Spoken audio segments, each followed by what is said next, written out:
This week we're on the range here at Celtic Manor. Ricky to back me up, and I'm just going to do a little kind of a practice session that you can do really easily with 10 balls on the range, just to make your range sessions a little bit more productive and a bit more fun. So check this out. Okay, so what we're going to do is we're going to get 10 balls, because you don't want to waste your precious balls on the range, but this is a crucial little short game exercise that we can do.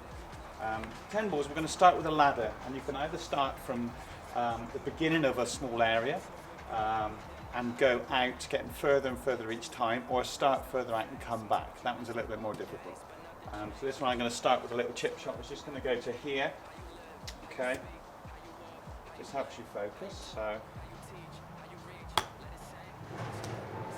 there's my first one, and maybe start off with 5 if you wanted. My second one has now got to go further than that one.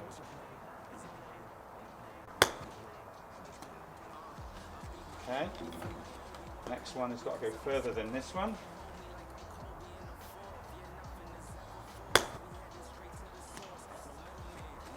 Okay, this is my 5th one now, has got to go further than that one.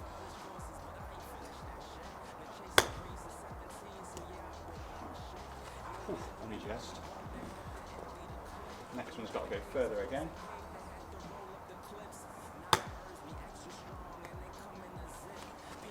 Next one's further again.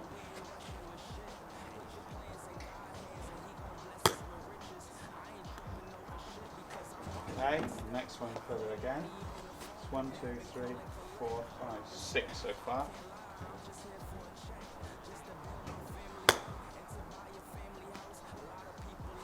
I messed up on that one, so I'll start again. So see how many you can do in a short period of space. You can do any space. It could be an elevated one also, so if you're in elevated range, it's still good to find out that distance. Now what I would now do is I would head across, and I'd move that across to here, and I'll do one more time for you guys. Okay, so this time we got our first one. Okay, through this one a bit further out this time. And this one's got to carry the next one.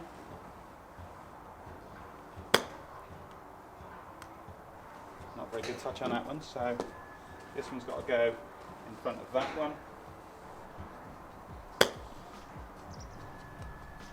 Yeah, that's a good one. And this one's got to go further again. It's going to be tricky.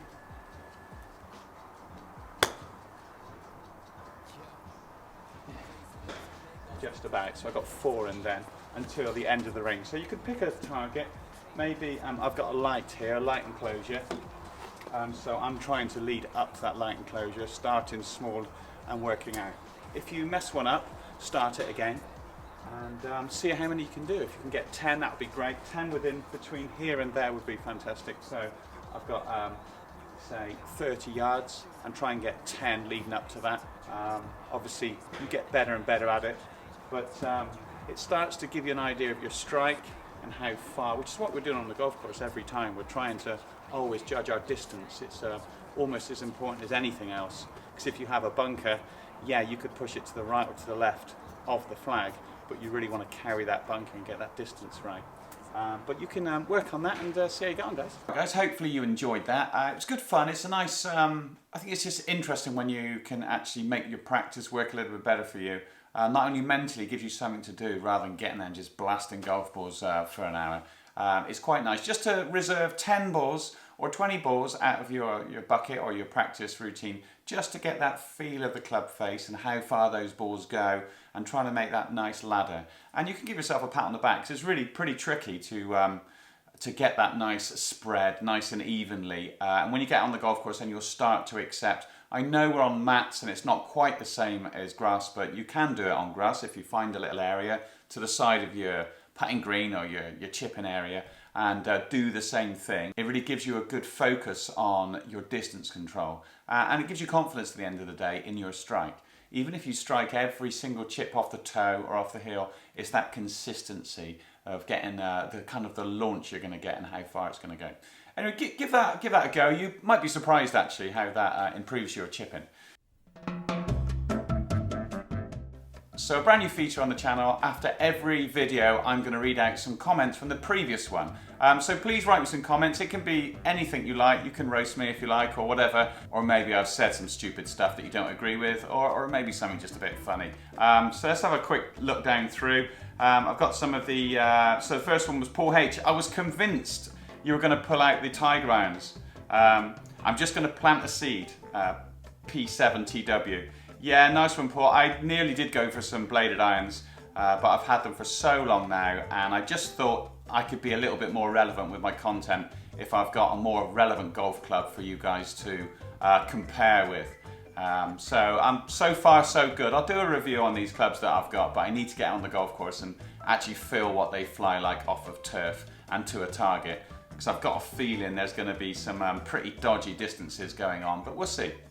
So nice one, Paul H. Big Oggy Golf. Yeah, he went to Celtic Manor at Christmas and it rained. Well, it's been raining for about 3 months, John, so it's been crazy, hasn't it? And it is pretty wet down there, so I'm going to give it probably another 2 or 3 weeks before I get out on the golf course. Jason Evans, welcome to South East Wales, Stuart.